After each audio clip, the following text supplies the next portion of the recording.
বসে নাহার কোন আসে কিন্তু স্টেজ কাঁপায় অনেক সময় নাচ করে তার বার্থডেতে আসলে পাশে বসা একটু আসলে নাহার কর্নারের ব্যাপারে কি বলবো, যতই কম করবে ততই যতই বলবো ততই কম হয়ে যাবে। বেলুন ফাটাইছে আসলে ও অল্প দিন ধরে মিডিয়াতে পরিচিত, কিন্তু ও এত ভালো একটা মেয়ে, ওর মন মানসিকতা এত ভালো। আমি আজকে টোটালি মানে অবাক হয়ে গেছি আজকে আসার পর, যেইভাবে ও আমাদের রেসপেক্ট করলো এবং যেইভাবে আমাদেরকে খুব সুন্দর করে এন্টারটেইন করলো, আমি I really proud for Nahar.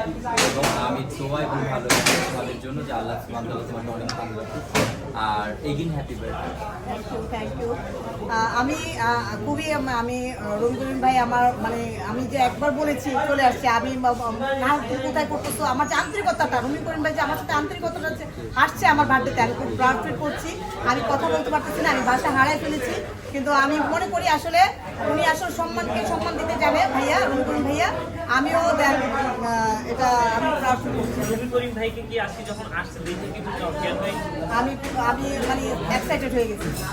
আমি জানি না, আমি শিওর না, আমি তো 7টা বাজে বলে দিচ্ছি আসবো, কিন্তু আমি ভাবছি আসবে না হয়তো, তখনও ভাবি না। যখন নিচে আসছে আমি তো গাড়ি খুঁজে পাই না। রবিকরিম ভাই কোন জিনিসটা পছন্দ? অনেক বেসার যেটা এটা আমার কাছে খুবই ক্রাশ লাগে।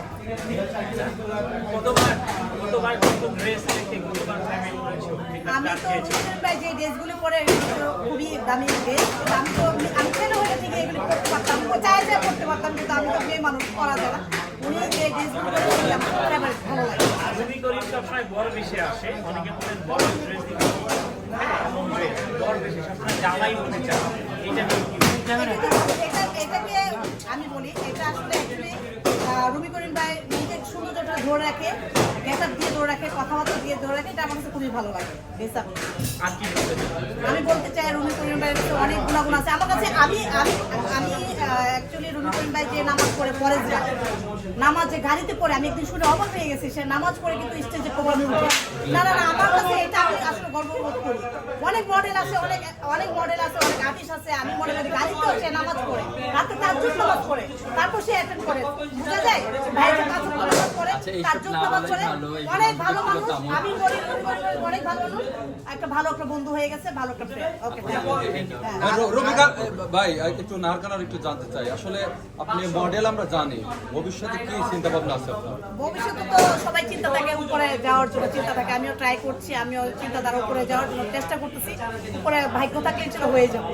এবং একটু জানতে চাই, তুমি নাকি একটা সিনেমা করছো?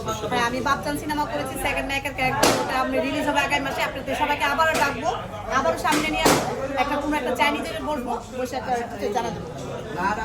যে কোনো ছেলে প্রথমবার সবাই তো ক্রাশ খাবে, আমি তো ক্রাশ খাবার মতো আপনি খান, আমি খাই আপনি নিজে না, আমি খাই না, বাট আমি তো একজনের শাকিব খানকে ক্রাশ খাই। আর এখন তো না, এখন তো রবিকরিম আমার ভালো একটা ফ্রেন্ড, ওর ক্রাশ খাই, ড্রেস আপ গেট আপ আমি ক্রাশ খাই। শাকিব খানের কোন জিনিসটা নাহার কোন বড় হয়ে কি হতে চায়?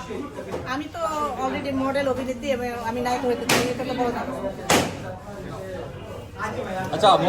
আচ্ছা নাহার কোনা একটা জিনিস জানবো, এই যে আমাদের রবিকরিম ভাই, ওনাকে অনেকেই সুদর্শন পুরুষ বলছেন, এই বিষয়টা আপনি কিভাবে দেখেন? কাকে কাকে? এই যে আমার ভাইকে আচ্ছা, ওকে, রবিকরিমকে। রবিকরিম ভাইকে অনেকে সুদর্শন বলছে, হ্যাঁ বলো এই বিষয়ে কি বলবো? না, সুদর্শন পুরুষ অবশ্যই তার ব্যবহার, ম্যানার, তার নামাজ রোজা পড়ে ভালো, তারপর গেট আপ, তার মানে খুবই মানে বাহ্যিক দিক থেকে ভিতর দিক থেকে সে অনেক মানে অনেক ভালো, তাকে সুদর্শন পুরুষ বলা যায়। এখন আমি শার্ট খুললে মালা পরে আসবো, এটা তো সুদর্শন পুরুষ হয় না। আমি সুদর্শন পুরুষ হতে চাই না, কল্পনা করতে পারি না, তোমরা যতই যা বলো না কেন, আমি যেমন আছি আলহামদুলিল্লাহ, শুকর আলহামদুলিল্লাহ। কি পুরুষ একদম একটা সাধারণ মানুষ নিয়ে একজন, আলহামদুলিল্লাহ, আল্লাহ সুবহানাহু ওয়া তাআলা সিরাজি, আলহামদুলিল্লাহ। সুদর্শন পুরুষের ত্যাগ এগুলো পুরো সময় কল্পনা করতে পারি না, চাই না। Thank you.